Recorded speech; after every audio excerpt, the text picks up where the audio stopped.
Now is the perfect time to enjoy a peach. They are at their peak of season here where we live, and these days, my kids seem to eat their weight in a ripe, juicy peach. I'm Lindsay from My Better Batch, and today we're going to use these peaches to make a peach cobbler cookie. This is a brown sugar cinnamon cookie that has been topped with fresh peaches, a crumble topping, and then finished off with a simple vanilla glaze. Let's get started.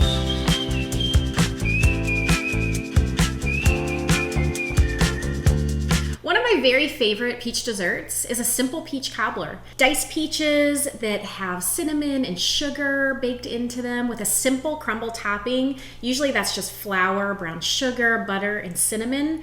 And you absolutely cannot forget the vanilla ice cream when it's just come out of the oven. Ooh, those flavors are just absolutely delicious. I've been working really hard in the kitchen to try to recreate those flavors in the form of a cookie, and I think I finally have it, and you're really gonna love the result. Let's get baking. We're going to start with our brown sugar cookies. For these, you'll need 1 cup of unsalted butter, softened, 3/4 of a cup of granulated sugar, 1/3 of a cup of dark brown sugar, 1 egg, 1½ teaspoons of vanilla extract, 2 3/4 cups of all-purpose flour, 1 teaspoon cinnamon, 1 teaspoon baking soda, 1/2 teaspoon salt, 1/2 teaspoon baking powder, and 2 to 3 ripe peaches. First, we're going to combine our dry ingredients into a medium-sized mixing bowl. To our flour, we'll add cinnamon, baking soda, salt, and baking powder. I'm just going to give it a quick mix with my whisk to make sure all of the ingredients are well combined and set this bowl aside. Today, I'm going to use a hand mixer to make our brown sugar cookies. You can use a stand mixer or mix by hand, but I often use my stand mixer, and I realize that not everybody has this in their own kitchen. In a large bowl, I'm going to cream together my butter and my sugars. This is our granulated and our dark brown sugar. The dark brown sugar just helps to give our cookies a darker color, which means a really nice contrast to the fresh diced peaches that will sit on top. Using a hand mixer, this process takes about 3 to 4 minutes. Here's a couple of things to keep in mind when you're using your hand mixer. First, remember to start slowly and gradually increase your speed. This is going to prevent a really big mess. Next, you want to mix until fully combined. You should no longer be able to see any sugar crystals or pieces of butter. Remember to scrape down the sides of your bowl periodically while you're mixing, and then keep in mind that your final consistency should look like this. It should be smooth and creamy.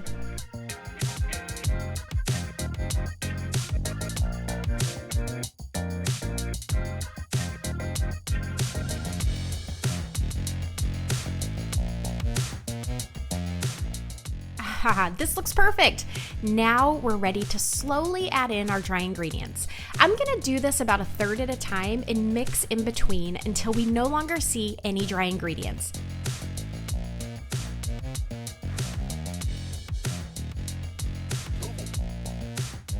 At this point, your dough should look like this. I've made these cookies both with and without the crumble topping, and both are absolutely delicious. The topping adds a little bit of texture to the bite and makes the cookies look so fancy. I mean, I'm not fancy, but the cookies sure do appear that way.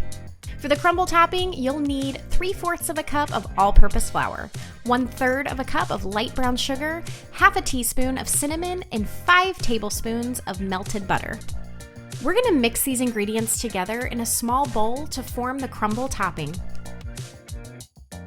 We're going to set our dough and our crumble topping to the side and prepare our peaches. You're going to need about 2 cups of diced peaches, which is about 2 to 3 medium-sized peaches. For these cookies, we'll want to use ripe peaches. Now, how can you tell if your peaches are ripe? It's really easy. Here are 3 ways to check. First, texture. A ripe peach should give slightly to the touch, but not be too mushy. Next, aroma. The stem of a ripe peach should have a sweet and fragrant aroma. And last, the look. Did you know that a peach actually has cheeks and shoulders? Well, it's true. The cheeks are the sides of the fruit which blush as they're exposed to sunlight. A perfectly ripened peach is golden yellow with a few rosy spots on its cheeks. A peach also has shoulders. This is the area around the stem that bulges as the fruit matures. We're just gonna dice these peaches up so that they can be added to the top of our cookie dough. Okay, we're finally ready to assemble our cookies. I've scooped all of our dough using the 3 tablespoon scoop. This size cookie will yield about 17 finished cookies. Once we've scooped the dough, we're just gonna roll that 3 tablespoon scoop into a ball. We're gonna place it on the cookie sheet, and using a small measuring cup or a measuring spoon, just something that's round, simply press down on the top of your cookie like this to form an indentation for your peaches to sit in. And I like to come behind it and just fix up these sides a little bit, and they really easily come together. One of my favorite things about this recipe is that you can see the beautiful peaches sitting on top.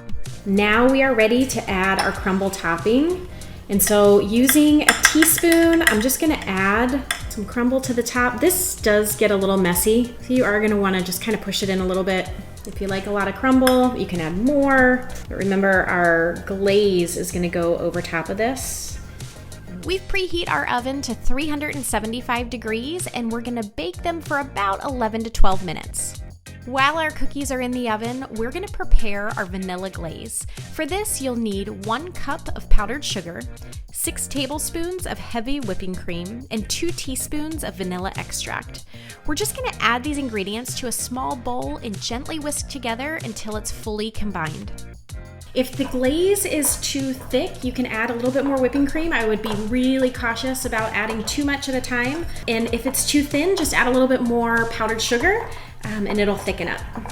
All right, so all of our ingredients are combined, and you should have a consistency that looks like this. We are just gonna drizzle this on top of our cookie once it's fully cooled, and this really is what makes the cookie complete. Our cookies have been cooling on the cooling rack for about 30 minutes. I'm gonna finish these off with the vanilla glaze that we made. Now, to do this, it's really simple. Just use your spoon and drizzle the top as much or as little as you'd like with the vanilla glaze. I'm gonna allow the glaze to set for about 30 minutes or so, but if you can't resist, by all means, give them a try now. There you have it, all of the flavors of a peach cobbler in the form of a cookie. These are so fun to make, they're even better to eat and to share with others. In fact, I've got neighbors coming over for dinner tonight, and I cannot wait to share these for dessert. I'm Lindsay from My Better Batch. Thanks for baking with me today.